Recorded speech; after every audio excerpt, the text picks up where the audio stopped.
the big guy for last, right? And that's Shiva, because we know about Shiva, and so when we talk Shiva, again, we have to accept like the destruction part that he represents. It's destruction, but it's not for the sake of being a jerk. It's destruction so that we can create and have something new again. That's who he is. That's Shiva. His name means auspicious, benevolent, right? So this tells you, even though he's primarily working in destruction, transformation, and transcendence. You know him by the trident that you see him carrying. You also know him by the third eye, right? Representation, and the serpent, right? Which is, the serpent obviously is always about knowledge. This aesthetic of him is primarily seated in a meditation pose. And he embodies both destruction, again, a god with two distinct aspects, destruction and preservation through transformation. And this is who he is. And because worship of him is still active and strong right now, obviously he's the most significant in this modern time. And this is the event that on a cosmic scale, poison is not destroyed. He consumes this cosmic poison. Early on, he consumes. That's what he's holding in his hands right there, that little jar, right? It looks like Mountain Dew. It is actually hala, I believe is what it's called. It's cosmic poison. And it can't ever be destroyed. It was contained within his throat.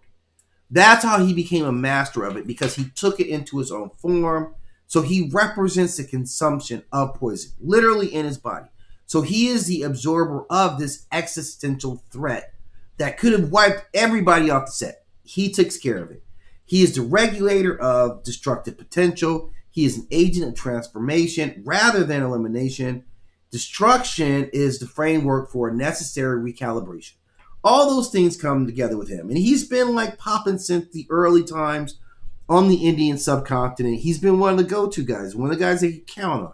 Go all the way back to the precursors of the Indus Valley civilization. During their Vedic period, he emerged as Ruda Shiva. He's known throughout their classic Hinduist period. He has a central role in it. He is one of their cosmic principles, not just a localized deity, which is what explains his longevity on the scene. He's always been out there. Now, he is worshipped, because his worship still is active right now. Meditation. He loves to see that. Offering him water, milk, and ash. Offerings of water, milk, and ash. I'm not sure if that stuff's supposed to be mixed together or not, so I'm going to stay away from that one. Veneration, resuscitating prayers, that chanting of prayer. He's also that inner control of yourself, right? He's also very pleased when you have inner control of yourself and you are aligned with the cosmic cycle. So he just wants you to be cool with everything. Internal mastery over external chaos. This is what he preaches. You can see how calm he is. I'm like throwing stuff back at him. He doesn't even flinch, right? Because this guy's cool. He's all internal. I'm sorry. I'm just trying to show him. Don't unleash the bottle of poison on me. Jeez, this guy's, come on, you're right. Okay. But he is all about destruction, transformation, poison being a containable force. This is kind of ultimately what he said. He's power through restraint. In mythic texts, he's from the beginning. He goes from the rooter to the tutor, right? You get him at the beginning of the churning of the ocean, right? Remember they had to churn that ocean to, like, it's the cosmic ocean. They were like, right? They had to churn the ocean. He's there on the scene helping churn the ocean. And then he'll be at the end in the dance of destruction. So he's at the churning, right? And he just put the churn down, just kept it, and he kind of like, got really wild with it, because now he's at the dance of destruction. So he just kept on moving the entire time.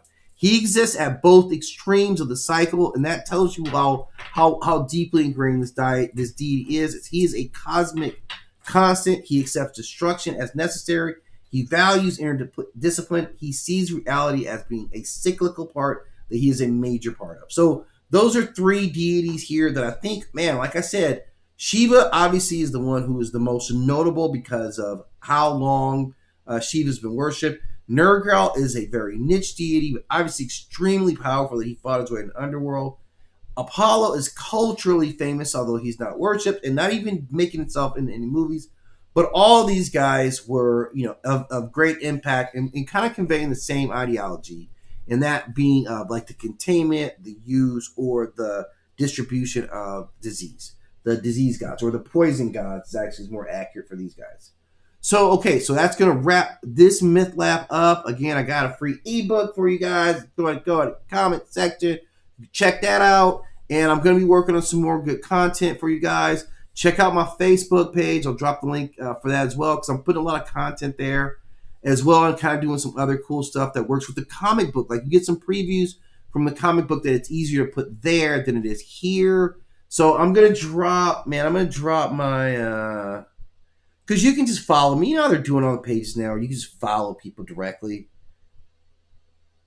So I'm gonna drop me to y'all, and just come on in if you want to follow. Like, I'm able to give some more inside kind of stuff. Oh man, okay. I'm able to give some more insight kind of stuff at on the Facebook channel right now. I can just drop real short cells. I'm gonna, I'm still working on the graphic novel, but obviously I don't think that's gonna be done for a while. I mean, it's gonna take me a while to get to the form that I want. And I want to drop all 9 issues at once. But in the meantime, in between time, you guys can